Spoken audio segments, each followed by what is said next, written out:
Hi, welcome to Workplace at the River, where we transform lives at the workplace. My name is Joel, and I'm part of the team at Workplace at the River, and I will be your host for today. If you have just joined us, I would like to welcome you to Workplace at the River COVID-19 Survival Series, talks that will help you thrive at the workplace. Before we begin, I would like to play a simple game with all of you. Log in to menti.com, key in the code, fill in your details, and click away.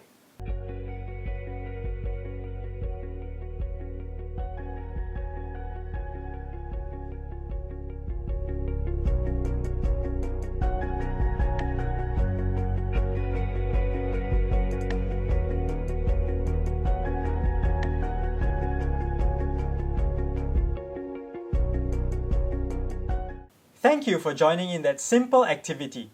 We will go straight into our talk for today, and if you've got any questions for the speaker, you can drop them at the link on screen. Without further ado, I would like to welcome our speaker for today, Joy Lim, who is a senior associate in a law firm. She will be speaking on employment law, your rights. Let's welcome her. Hi everyone, my name is Joy, and thank you for the opportunity for me to be here to share with you. Today I'm going to talk about employment law. I am a lawyer. I was called to the bar in 2010, not the drinking bar, but the Malaysian bar. I've been practicing as in private practice as a corporate lawyer, and I do corporate commercial advisory work, IPO, mergers, acquisitions, drafting of agreement, and in the course of my work, I also do anti-corruption law advisory as well as employment law. Today, we're going to talk about employment law. Now, given the current economic situation, as you have read from the news or you might have heard from the people around you, the economy is expected to take a rather long time to recover. And in the meantime, a lot of businesses will have to start thinking about various ways to stay competitive, to survive. Now, inevitably, as you've seen a lot in the news, or the commentators are saying, workforce reorganization is going to be a very likely option for many. Today, we're going to look at the general principles of employment laws in Malaysia. Now, given the permutations that's out there, I won't be able to go into very specific details because they might be various factors that will affect the outcome. So what I strive to do will be to give a general overview of employment laws in Malaysia, including the high level, the general principles, the recognized principles we should all be mindful of. So we will look at a lot of things that a lot of people have been talking about, or even some people have faced, such as salary deduction and being asked to go on unpaid leave, the ultimate retrenchment, right? So yeah, let's go. So given the economy and the time is going to take for the economy to recover, a lot of businesses will be thinking about various cost-cutting measures, which might include a workforce reorganization. Now, so a very common question that a lot of people are asking, be it from the employer's perspective or from the employee's perspective, is this: can a salary cut be done? Right? The general principle is this: it cannot happen unilaterally. In other words, it should not take place just because the employer says so and does not give the employee the opportunity to discuss, negotiate, or consent. The general rule remains this: a salary reduction can only take place okay, with the consent of the employee. So it's very important for employers to talk to their employees and provide the necessary justification and discussion. Yeah. So this is also justifiable by reducing the employees' contracted hours of work. Yeah. The bottom line remains this: unless the employment agreement allows for this type of unilateral alteration of employment terms, right, the employer will still need to pay their employees in full, regardless of the economy. Yeah. So this is the bottom line. In addition, the Ministry of Human Resources also have issued some FAQs. As of today, they have issued this Part 1, Part 2, and Part 3. They have been very, very helpful to many people. Now, the FAQ issued by the MOHR has also made clear that salaries for all employees must continue to be paid in full, whether it is during or during the MCO period, and it should then generally logically apply post MCO period as everybody goes back to work. Next question: can employers ask employees to go on annual leave or deduct the employee's annual leave entitlement? Well, this is not strictly a cost-cutting measure because it is just asking workers to go on annual leave, and there is no salary cut and nothing right now. Unless the contract, the employment contract provides otherwise, the law generally does not permit any annual leave entitlement to be set off. Again, it goes back to the general principle that an employer and employee are bound by the terms of the employment contract, and if any party wants to vary or wants to deviate from the written arrangement, then this kind of variation will require the consent of the other party, and this should not happen unilaterally. How about this then? Can an employer ask an employee to take unpaid leave? Right? So the idea is this: when a worker goes on unpaid leave, then the monthly salary that's payable will be adjusted accordingly.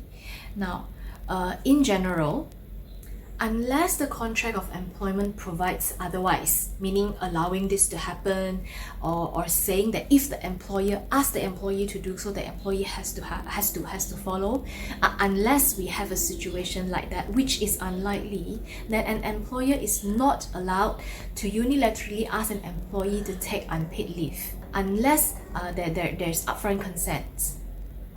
So the Prime Minister has also announced certain subsidy and assistance, right? So this is what a lot of us have heard about, is what we call the CTG, Cuti Tanpa Gaji. So there is this government wage subsidy program that employers can think about. Yeah, so it basically says that for employees whose salary not exceeding 4,000 ringgit a month and are forced to take unpaid leave, they will be eligible to receive a financial assistance of 600 ringgit each month. Yeah.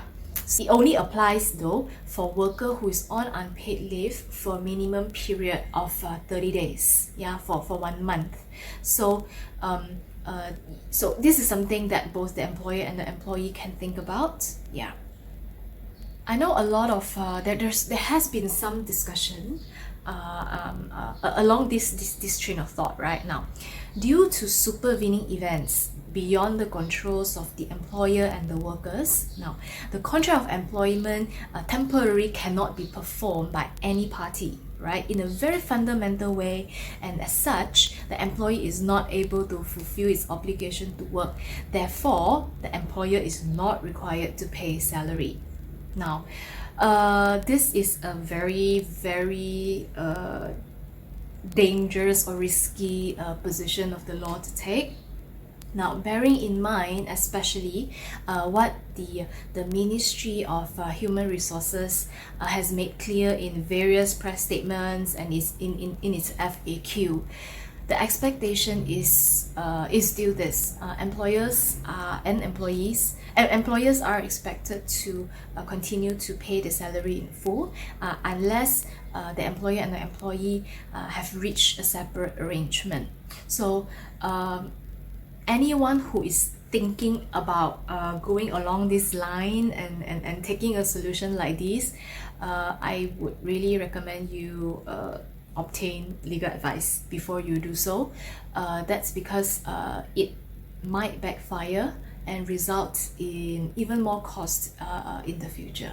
A maternity leave period that overlaps with this downturn, this very, very weird period of time, will not and should not affect the employee's entitlement, right, or the duration of the maternity leave. So it also means that it should not affect their right to continue to receive their salary as per their employment contract. Yeah. As for employee on sick leave, now they may not be required to work from home, right? And then this sick leave will then be deducted from his or her normal entitlement. Now, the expectation remains this: if an employee has to be quarantined for whatever reason, the employer should not use this as a ground to ask the employee to take unpaid leave. Again, it always goes back to the general principle that any variation to the employment contract will require the consent of the other party and should not happen unilaterally. We have now looked at salary cut. We've also talked about unpaid leave. We also talked about annual leave. Now, so we're going to look at a very real topic that a lot of us have seen in the news. Given the economy, there's a lot of discussion on how people expect that businesses might have to start doing workforce reorganization. Now, what does the law, what's the legal position of this, right?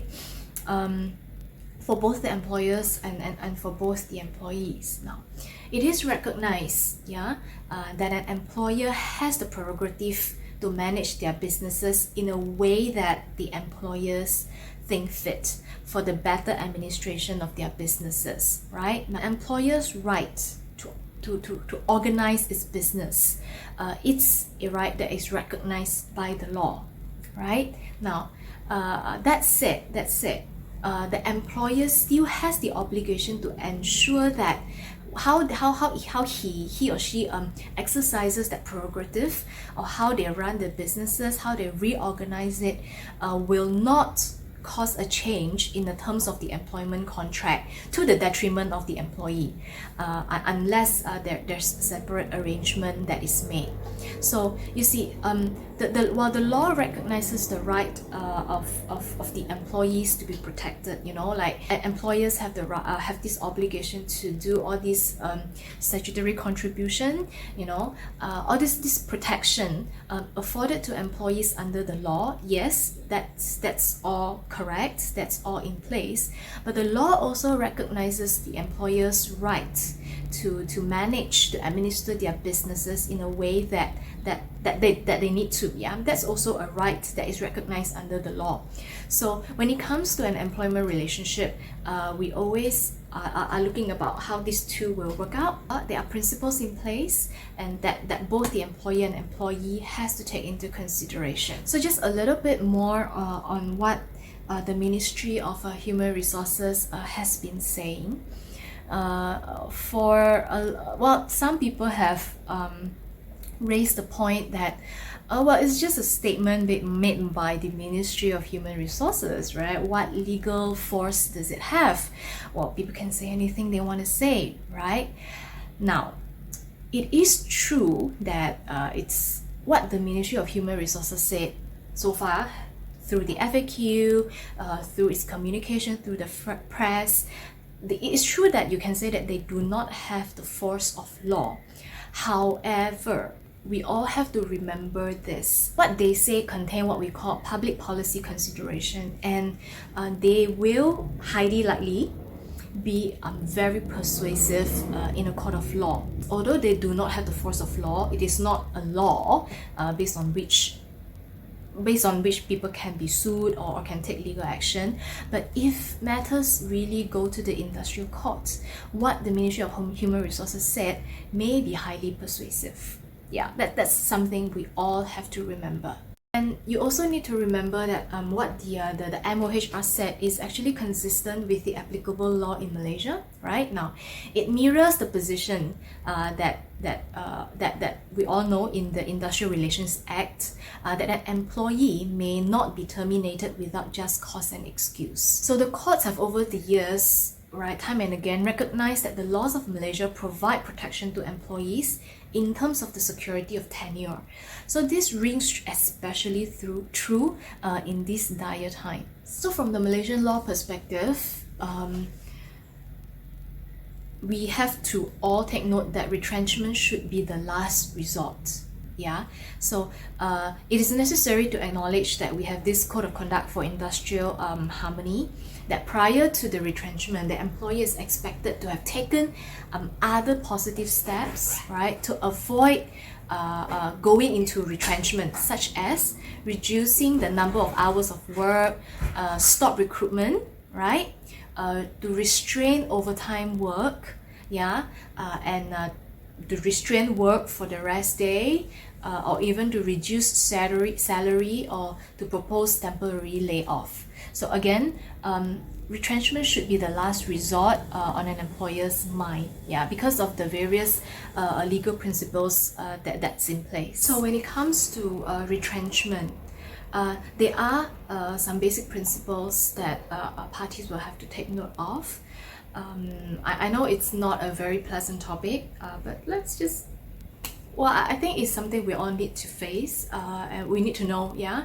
You need to know your rights under the law, and you need to understand the general principles of it, of the law, and that will help you navigate. Right? Now, generally, there are principles to be followed, right? So when it becomes apparent, right, that a retrenchment is inevitable, what should the employers take note of, right? Now, there are industrial law principles, the first one being last in, first out, LIFO. So that basically means that the last worker that came in should theoretically be the first one to go out. Unless, of course, there are valid reasons for departure. So in applying the LIFO principle, last in, first out, an employer is required to examine the length of service in a particular category of employees selected for retrenchment, right? Now, that's the first one, LIFO.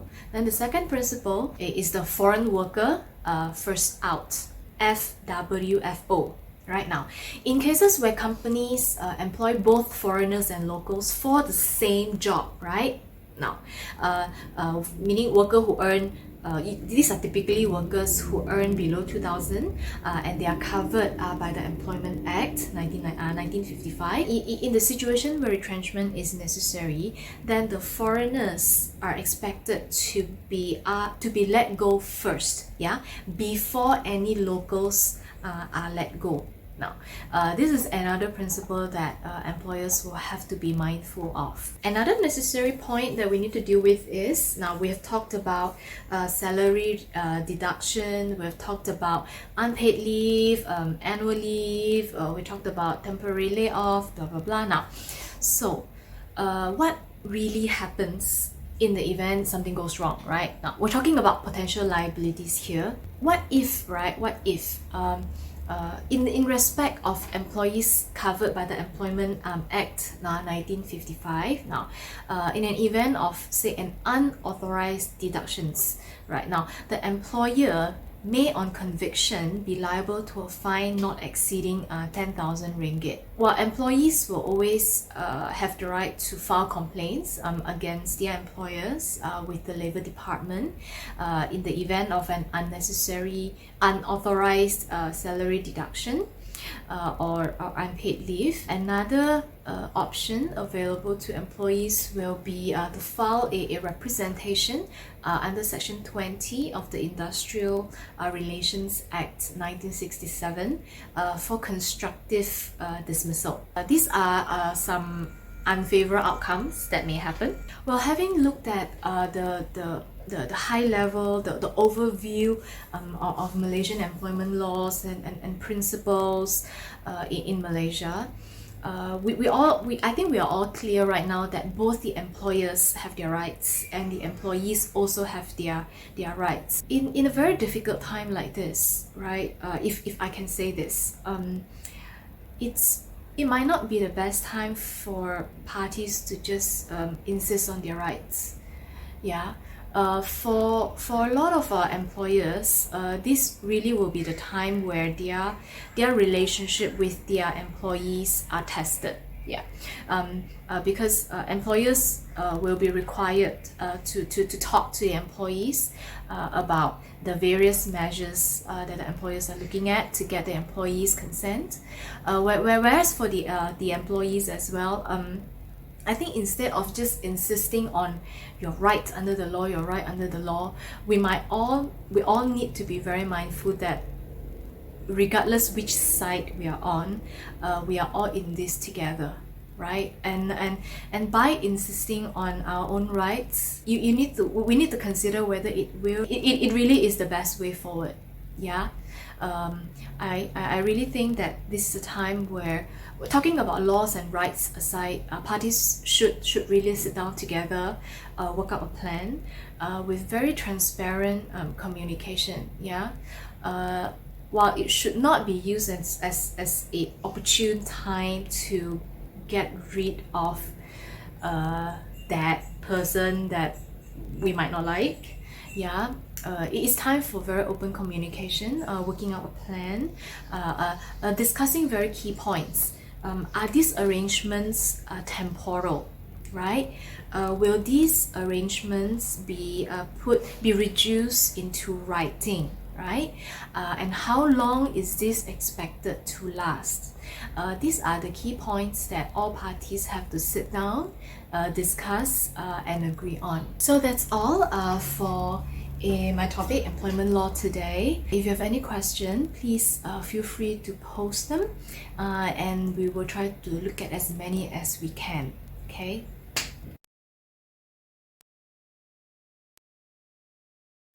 All right, thank you very much for that, Joy. Thank you for the informative talk. Let me just remind all of us, even as Joy just mentioned, if you've got any questions, you can ask them on the link, and I believe it will come up on screen soon. But it's tiny.cc/askwater, ask WATR. Yeah, it's on the screen, and you can drop your questions there, and you can either be anonymous or you can choose to drop your name as well, and then as the questions are being asked, Joy will address you by name. All right. We'll go straight into the questions, but if before I ask the first question, maybe what I can do is just give a quick disclaimer for Joy, on behalf of Joy, is that even in her talk just now, she was just sharing the law, the employment law. So she's not citing the employer, neither is she citing the employee. She's not paid to cite any side, but she's just been asked to share what the law really says, and how both employees and employers can learn from the law, of the employment law. All right, so let's go straight into the questions. So Joy, just now you said that salary reduction by mutual agreement of employer and employee. So just a simple question, what if the employee does not agree to this reduction in salary? Well, that's a very good question, because I think the moment everybody finds out about salary reduction, then the question that they have in mind is, do I have the right to say no? What is supposed to happen if I say no, right? Now, theoretically speaking, if the employee chooses to say no, then there's no consent law, right? Now, then the employer will then have to be put in a position to make a very practical business decision. Does the employer want to continue with the deduction or not?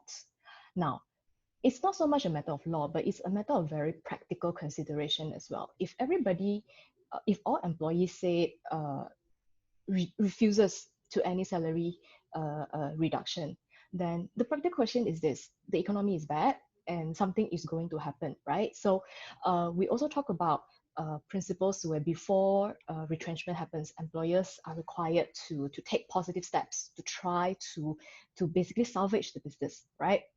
To avoid retrenchment. So in the event of employee not agreeing, we are all faced, both the employer and employers are faced with very real options. If this plan to do salary reduction doesn't get any buy-in, nobody wants to do it, then the choice available to the employer at the end of the day will be more drastic. They probably will have no choice but to do something more drastic than a salary reduction. So that's a very practical point, yeah, other than talking about your rights under the law. Yeah. Okay, thank you for that, Joy. There are a few more questions. Yes, if you've got any questions, you can drop them at the link on screen. So, Joy, you mentioned a few things. If the employer is really in dire straits, and there are indeed companies and small businesses, SMEs that are in dire straits, even in this time of MCO. So, what can an employer do legally? I mean, you've mentioned a few things like pay cut. Some of them would do things like ask their employees to go on no pay leave or even retrenchment. So this is a question more for the employers. What can an employer do if they're really in dire straits? They don't have any choice. They're caught in hot soup essentially. They can't even pay their employees for the current month. How can employers go about this? So it's a very practical question that we're talking about. I think this is when a lot of employers will start talking to their employees to talk about a reduction or unpaid leave. Yeah, and to be honest, the options available other than managing the employment cost, which is usually the highest cost in a business for a lot of businesses, is a lot of employers will also be looking at other cost-cutting measures, trying to cut other expenses before they come to the employment part. That's one thing. Another option for a lot of employers is, I know it's not easy in practice because I've heard a lot of feedback also, is trying to get the government subsidy. That's one thing. Of course, then if employers are going for government subsidy, then they have to also think about the conditions. For example, if they go for the wage subsidy, then they get subsidized for 3 months of the employee's salary, but then they have to keep the employee for the coming 3 months. You see, when the subsidy is not paid by the government. So these are various considerations and options. Yeah. I also know of clients who manage to actually talk to their employees and reach an arrangement for a deferred salary payment. Yeah, so basically, we're looking at situations where employers and employees really are working together to ride through the storm. Yeah. Right. Yeah. Thanks for that. Yeah. For a brief moment, I forgot about the government, that's giving assistance to employers. So we can use that, but ultimately, I think employers and employees need to have a discussion, a real honest discussion on where they're at, both sides, and come to an agreement, because ultimately, we want to find a win-win situation. So best thing to do, communicate and share how both the sides are feeling. We've got a few more questions. Well, this is probably something that you may not have covered in today's talk, but I think it is involved in relation to employment. So what happens if there is a change of ownership in the company? I believe it's in terms of being taken over. If a company is taken over or acquired or something like that, can the new owner axe whoever they want and select whoever they want to retain, and also begin retrenching those that are not valuable to them? Does the employer have that kind of right? Well, now, first of all, it will depend on what kind of merger or acquisition it is. Sometimes it involves employee transfer, sometimes it doesn't. There are a lot of permutations out there. That's one thing. The next thing that we want to talk about is whether that employer is a person who just took over the company or not, right? When it comes to managing the workforce, the same principles will apply, whether the employer has just taken over the company or not. So it is true that the right to manage workforce is a recognized right under the law, but it has to happen in a correct way, in the right way. Yeah, so there have been a lot of cases actually. If you're interested, I mean, people who are interested can always go and you can go to the industrial court's website, because they actually publish their awards, meaning the judgment. What was the outcome? What do they say? You know, whether they held that the dismissal was unfair or not. So we have a lot of situations where there are a lot of cases if you really want to know more. But the general gist is this: whether it is a new employer or not, the expected standard and the applicable legal requirements remains the same. Okay. Yeah. Thanks for that. Yeah. So I guess stick to the legal requirements, but yeah, the same what do you call it? Rules employ. Rules of employment are in play here. All right. So I hope that answers your question. We'll go to another question. So just now we played this Mentimeter, and some of you put your employment position and how you are doing in this MCO period, and a whole range of questions. And many of you here, at least within this group here, seem to be busier during MCO. And well, for me, yeah, I guess that's true. But it's a simple reason, like, we're working from home. There is no so-called divide between work and home, and you just tend to work all around the clock. So is there a legal right to saying no to being overworked? Is there a point where really there's too much work, and the work you're being given is really too much? And Joy, you're talking about overtime. Some of us may have overtime payments, but many of us probably we just do more work for the same pay, right? So maybe Joy, you could give some advice on how how we can go about this being overworked in this time of MCO. Okay, very interesting question, because I know a lot of people are busier. I myself as well. You sometimes feel that you actually do more work before the MCO. You actually do more after the MCO has started, right? Yeah, and then you start wondering, what if I wish I could get paid for all this extra work, right? Now, first of all, right, like we mentioned, the employment contract, the four corners of the employment contract. Yeah, now there are people who are entitled to overtime pay and all that. So we're not talking about this situation, because I think most people won't have that in their terms. Yeah. So the question is this: I'll ask a very practical question first. How do you really prove that you're overworked? It's a very difficult question to answer, actually. And workloads will have its ups and downs, and it's very hard, right?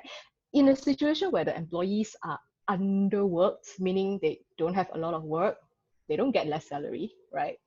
So I think these are very subjective things. It's actually very, very subjective. Now, that's the general situation. Now, I know some people might be thinking about the other situation where they ask the question, is the employer being difficult about this or not? I think before we come to that conclusion, there should be a lot more discussion. There should be a lot more discussion and negotiation between the employer and the employee. Because from the employer's perspective, drowning your workers with work that they cannot finish is not going to help serve any purpose for your business. right? And for the employee as well, sometimes you just need to be more open in your communication, because a lot of us are working in institutions where we don't see one another. We really don't see one another. Yeah. And raising a claim of constructive dismissal, basically saying that you resign because your employer has made work put you in such difficult situation, or has basically make the employment not not not something for you, not something you can stay for anymore. Is you really have to go and resign and then file a case for constructive dismissal, is it? Then how are you going to prove your case, right? Because a lot of these are very subjective allegations actually. So if it really goes to court, right, if you go and read all the judgment, it's actually very interesting lah. It's very interesting. But it doesn't always work out in real life, because not everything has to go to court to decide, really. Yeah. But of course, in cases where the employers are making things extremely difficult, these are legit cases. Like I once came across a case that, so this employer actually didn't want this employee anymore. So what he did was, she's actually in the admin, like secretarial work role. The employer actually moved this employee's work desk to a basement car park, and ask and expect that person, that employee, to work in this kind of situation, to still perform and to do all the work that was assigned to her as an administrative or in its secretarial role. So that of course, that is a case that we all know that it's the employers being extremely difficult. So the employee did win the case in that case. So we have to look at each case on its own, because the industrial court is a court that will make decision based on equity and based on each case. Yeah.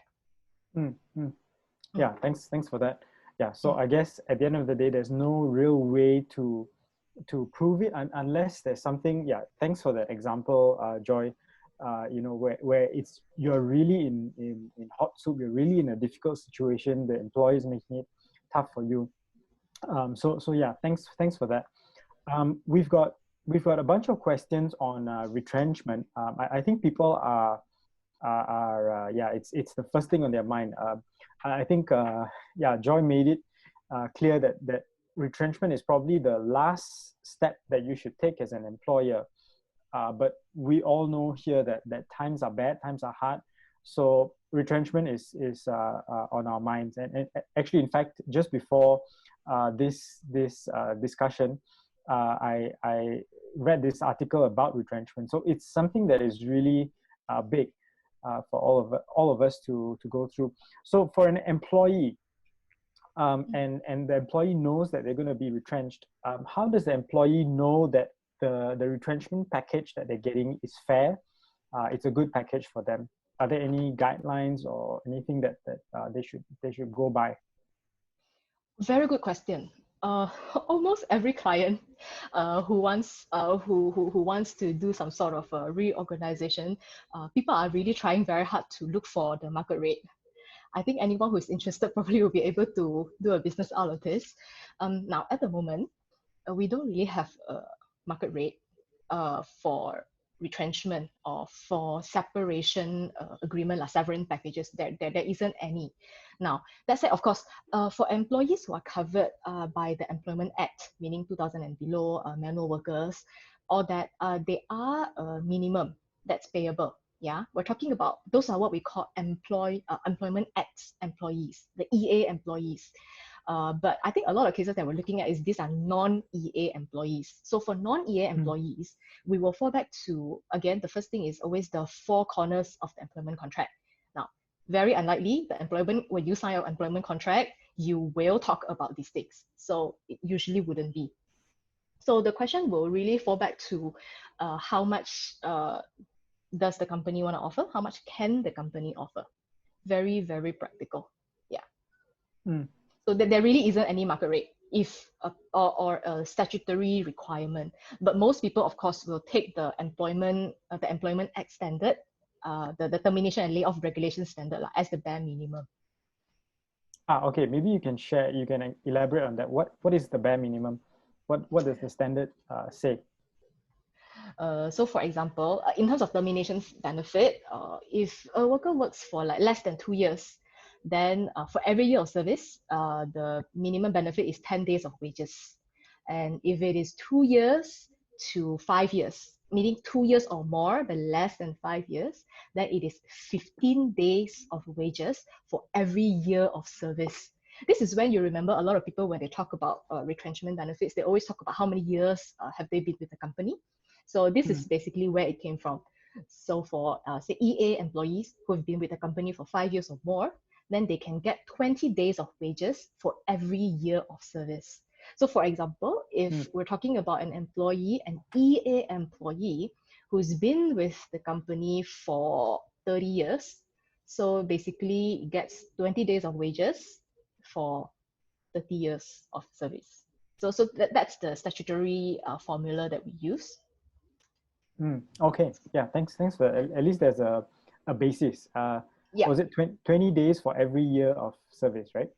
Depending on the length, yeah. So for the 5 years and more employees, it's 20 days wages for every single year that the employee is with that organization. That company, right. And a bit less lah. If it's like less than 2 years, it's 10 days. Yeah. I see. Okay, at least there's a basis, and some of us can know this basis. For those of us who are employers, we can see how it goes. So there's a lot more questions on retrenchment. I'm going to ask the next one. So for example, there is a manager, a senior manager who is in a certain position in a company, and this manager gets retrenched. Can the company choose to replace this role or this position within the next 6 months? So essentially, it is it's not even or they call it a retrenchment, but it's actually a dismissal of sorts. But I mean, it's only the company that knows. Yeah, is that allowed? Now, as it currently stands, right, a lot of people will feel like that in a situation where they feel that the position that the company has chosen to say let go or slash was very quickly replaced after a while. Now, there are various permutations, right, that's involved because the company operation might have changed. There might be changes in business direction. There are various possibilities, and we cannot cover all of them now. But the tricky part is this: if can it be replaced or not? Now, just like how every employer has the right to manage his workforce. So this will include they can hire, they can also let people go. They just have to do it in a very legal way. The question about all this replacement that a lot of people feel, a lot of times, I think we'll come back to this question. If for a person to file a representation with the industrial court, they generally we generally are bound by the 60-day rules. You have an employee will have 60 days to file a representation after being unfairly dismissed or whatever that happened, right? If this thing happened after 6 months, right, theoretically it's already way past the 60 days time frame. Yeah, that we're talking about a very practical thing here. So that's one thing you got to think about, the time to file a representation. But don't worry, I think from a very practical perspective, now you realize that when it comes to employment law, when it comes to all these things, right, it's really never really just about the law. The law really can't do every single thing. To be honest, from an employer's perspective, right, do they really want to do something like this? Do they really want to let somebody go in the first place? And then immediately after that, right, go and hire somebody else to replace? What will happen to the workers' morale? Yep. So again, I wouldn't want to take sides because you see, it's really not about taking sides, but I'm going to be very fair about this. For an employer to do that, right, the employer also have to think about the morale. For example, if I'm an employee, right, and I realize that my employer is doing something like that, how will that actually affect the workforce, the morale, and also, do people really want to stay with a company like that, right? Yeah, thanks for that. I think that helps us to understand a little bit more. So at the end of the day, I think it just depends on the company, and it's best to talk about it. I've got a question. I think this is a very specific question. I'm going to go ahead and ask the question. So it's about salary reduction. So if there is a scenario that an employee is coerced into agreeing to a certain salary reduction, so is there any form of recourse for the employee? So yeah, it looks like basically the employee is forced into this reduction. Can the employee do anything or say anything? Well, theoretically speaking, you employers should not coerce or threaten, right? It's a way to get the employee to agree. That's for sure. The recourse to the employee, well, the employee can choose to say no, right? But in the event if the employee has really said yes, then the next solution is what? Is the employee going to look at resign and then raise a case of back to that constructive dismissal case? Because in order to do that, right, the employee will first have to resign. That's a very practical question, right? Why did the employee want to raise a constructive dismissal case? Basically saying that the employer has so fundamentally changed the entire employment arrangement that it's no longer the agreed arrangement. So basically saying that I have been constructively dismissed. That's one thing. Now, but of course, I know that our Ministry of Human Resources at the moment is being very active. If you go to their website, I just went today, they actually put a red box up there to give everybody their hotline if you want to call and complain about things. Basically, indirectly just very directly telling us that the Ministry of Human Resources is taking these things very seriously. Now, the question is just this: how do you prove the coercion? How are you going to raise a case of coercion? Yeah.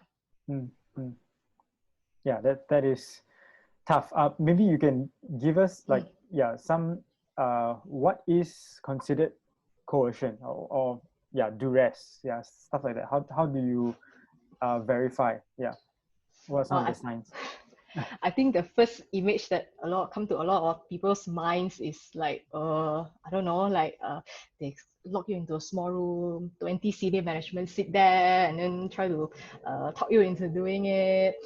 To be honest, I think not. I don't think a lot of employers will choose to do that because employers in Malaysia generally, they are very well aware that our industrial code and our employment law is rather pro-employees. People really won't do that unless they have to, because it doesn't make business sense and it's not practical. Because why would somebody want to coerce? Yeah, and I think a lot of it actually goes back to communication. I mean, in my work, I've spoken to both the employer side and the employee side, and I realized that a lot of times it really is all about that communication. Like how do you how do bosses communicate? Because there are bosses who have been very honest about communicating a business difficulty, like my business is affected, blah blah blah blah, and all that. But to the employee, because everybody is under stress at the moment, they might not feel that the employer is really telling the case, but is trying to coerce. But of course, there also are cases where I wouldn't rule out the possibility that people might take this opportunity to, you know, to cut lah. They might be real as well. Yeah. Thanks for that. I think that gives us a bit more clarity. Maybe I'm going to ask you another specific question, but in a different angle. So during this period of MCO, there are some companies who impose the pay cut on their employee with the employee's consent, and then this employee then decided to resign. Can this employer replace the employee while this person is still serving the notice period, because it's very urgent for them to find someone who will replace that role? Yeah, is that allowable? Well, the right to resign basically is an employee's right, right? So the right to find replacement is also a very legitimate right because the business has to continue lah, right? So unless you're looking at a case where we suspect that the employee is being put in a very difficult position, like the car park admin job that I was talking about. Now that is a totally different case. Then that person should really think about filing a representation, because basically just being made so difficult that it's no longer fair. It is no longer a fair employment arrangement. Then yeah. Okay, so Hmm. when it's beyond the point of being unfair, being fair, then you can do something about it. But otherwise, actually, there's no restriction, right? You can do that. Um, sorry, I lost the question. Oh, okay. So this is talking about allowances. We've already talked about retrenchment. We talked about salary reduction. But for those of us here who are getting allowances, so the question here is talking about car maintenance allowance. So can an employer cut car maintenance allowance for the employees during this MCO period because, well, the employees are not going to work, they're not driving their car basically. So can an employer choose to do that? Now, for allowance, I think the MOHR did say something in its FAQ as well. So you can find out more if you really go to MOHR's website. You will find a lot of FAQ. Now, for allowances, they are related to things like traveling, right? Because people no longer need to travel, right? That allowance cut is theoretically permissible. It is theoretically permissible because I remember reading something like that in MOHR's FAQ. Yes. Okay, so the best thing is to go through the FAQ, which is coming out, and then we will have the actual decision on these little details. Wow, there's a lot more questions on retrenchment. So, say for an example, and I think our examples today are very direct, but I'll just ask it anyway. Say a retrenchment package was given to the employee. Then the employee was asked to work for 1 month before leaving the company. Can the employee say that they want to leave within 24 hours, but receive that full retrenchment package that they have been earlier promised? Well, when it comes to this type of separation arrangement, there are a few types. There are types where anyone can apply, and then you stick with the terms, right? Things like very commonly VSS. They also are situations that falls under an MSS, meaning it's a mutual separation agreement.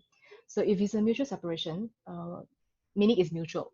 So mutual means employer-employee can really talk about it, can negotiate. So it all boils down then to the point of consent. Again, I'm talking about non-EA employees, which is most of the people. Yeah, so it boils down to that consent. So of course, for people who want to live like that, then there are cases like that. They really are cases like that where the employee feels that it's no longer meaningful to work or to remain or to even serve the full notice. And then the employer is also okay with it. They are fine having the vacancy for a while, and they don't mind. That can be part of the package. But of course, when it comes to separation arrangement, most important thing always is how are you going? Make sure that all the key terms are really agreed and are written down clearly. And of course, you shouldn't be made to agree. No one should be made to agree to a separation arrangement, because that person should be given a reasonable time to consider, and the person should be given the right to engage and obtain legal advice when it comes to this type of arrangement where people want to negotiate. So know when to say no. Say no, I'm not going to agree now. I have the right. I'm going to talk to my lawyer first. That should be the first thing to do if people don't feel convinced. Yeah. So I guess the advice for the employee is to scrutinize the agreement, because even if you have a retrenchment, there is a certain agreement, there's a certain amount of terms that the company would lay out, and well, basically there'll be some companies who will say it verbally but not give that written advice of retrenchment. So would the advice be to get that written consent? Basically, get it in Yes, writing, right? you really, really, and in a situation like that, right? Because when it comes to letting go, right, it will involve a severance package, meaning compensation and stuff. Most employers will really want it to be recorded because nobody will want a situation where it's your word against my word. The money is paid, and then the employee is claiming that no, it's just money in my account, it's not a severance package. Then how? Very practical question. So most employers, I haven't come across any employer who actually paid out any severance package Mm. without anything in writing. That's because you're Yep. paying money. You got to know what you're paying and why you're paying it and what are the terms. Yeah. Mm. Mm. Yep. So simple old school rule: make sure it is in black and white. Yes. We are running out of time, so I'll just ask this one last question for all of us here, and well, there are a couple more questions here, but I'll ask Joy to reply to you separately. But I'll just ask this question coming in. So in this time of MCO and because of COVID-19, the whole business sphere has completely changed. There is a new norm for everything. So this has caused some roles to be redundant, to be not needed anymore. So yeah, maybe the topic of redundancy, where those roles are not needed, but yeah, essentially they are retrenched. So how can a employer go about this? What can a company do when really there is no purpose for those roles? Very, very legitimate question. It is a question that a lot of employers have been asking even before the MCO, because with digitalization, a lot of things are changing. Now, an employer's rights to reorganize the workforce, to manage its workforce, is a right recognized by the law. Right now, Mm, so at a very high level, the first thing is this: yes, an employer can do so. That is the mm, employer's right because it's an employment arrangement, right? The question always goes back to how best to do so, mm, right? How best to do so, because everybody will want to try to do it in the most amicable way and in the cleanest way, because nobody wants to end up in court spending hours traveling and all this all the fights that come after that lah. The mm, question is always how do you handle a case of redundancy, and the company will have to think about will have to really look into its cash flow, look into its operation, look into how the business environment has changed, and have very, very solid evidence and have very, very solid record that this is what's happening, and there is no bad faith. You see, mm. a workforce organization, nobody will, okay, most people will want to do it in a good way, right? Because, come on, at the end of the day, we are all really humans, and it's all just about everybody wants to make a living. Nobody wants to make things difficult for anybody. So the employer just have to be very clear that it has a very strong, yeah, it has done it's really taken a hard look at the cash flow, at the business environment, and then make sure that we go back to the last in first out that we talk about, and the foreign worker first out rules that we talk about. There can be deviation one from all these rules. We just have to have basis for it. You need to know why is it that employers will have to be very clear. Why is it that within this group of people, a certain people were identified to be let go? Right. Yeah. Basically need to establish that there is no bad faith, Yeah. and there really is a real need to do so. That is actually an employer's right, and they really are cases saying that Mm, yes, it can be done. Yeah. mm. So all the employer needs to do is just prove that everything that's been done is in good faith. There is no malicious intent towards the employee or anyone else. Yeah. Thank you so much, Joy, for your time. Thank you for answering most of our questions today. Yeah, and I think yeah, they're all in the same vein. It's about retrenchment. It's about pay cut. But Joy, maybe I'm going to ask you to do something a little different. We've been talking about pay cuts and retrenchment. It's all like, yeah, doom and gloom and negative. So Joy, maybe you could give us in all this, what is the silver lining for us as employees, for us as employers? What is give us some good news in terms of the Employment Act? Yeah, do you have any? Well, I think the good news that we have, I'm going to talk about from the employee perspective first. I think that for employees, the silver lining is, of course, a lot of employees actually feel very fortunate to be in Malaysia because our employment law is really, like a lot of people say, very pro-employee lah. I've heard so many foreign Mm. clients telling me that they are so afraid to do any workforce reorganization in Malaysia. And I've had to do so many hand holding just to assure them that yes, the law does allow you to do so. Yes, the law does allow you to do so. So for employee, a lot of people take comfort in the fact that generally the general feel is Malaysian employment law is very pro-employee. And, and for me, sometimes is this. I always believe that, that there is opportunity, and even when something doesn't work out with this employer, it may work out with the other person, and there are opportunities for upskilling, because the workforce is changing, the Mm. workforce is changing, and don't just really don't feel defeated because everybody is in this together. And of course, you can also think about the EIS, the insurance that Pekeso has, Oh, for right. Yeah. people who are who are looking for job and opportunities. You really never know. Yeah, and for the employer also, despite the fact that generally Malaysian employment law is very pro-employee, blah, blah, blah. Now the employer's right is also recognized by the law, and as long generally speaking, as long as that there's no bad faith, you have evidence of good faith and all, you can do so. You really can do so, because that is really a right? Because eventually, we're not really talking about we're really talking about employment relationship here. It's a living relationship, and businesses will have Mm. needs. Directions may change.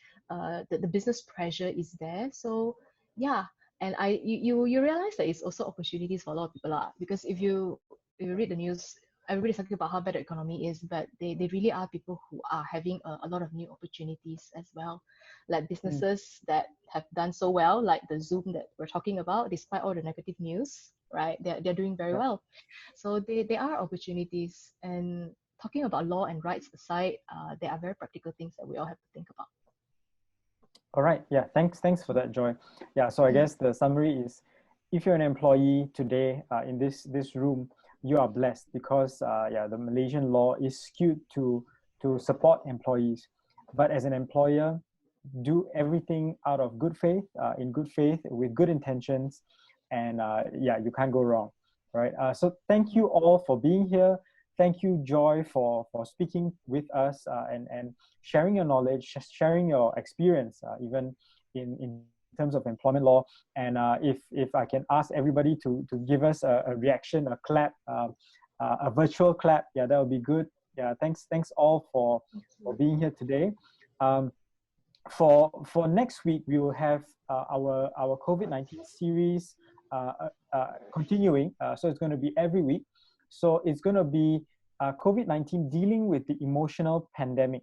So we're going to have this speaker, Jacqueline Ong. She's the executive director of the EQ Edge group, and she's going to talk about the emotional side of things, the emotional intelligence. So I'm not sure if you can see, if you've been following our talks. I think the first few was about health, and then we moved to finance, and then today was about law, employment law, and then well, what happens next? Your emotions will be affected.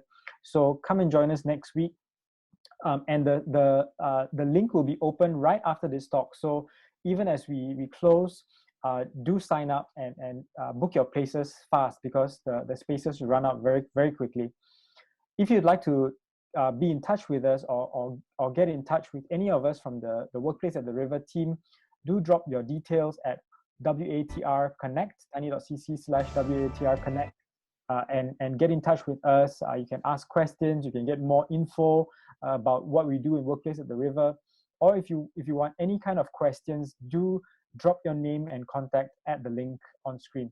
Thank you all for being here. My name is Joel, and thank you all. Have a good night. Bye-bye.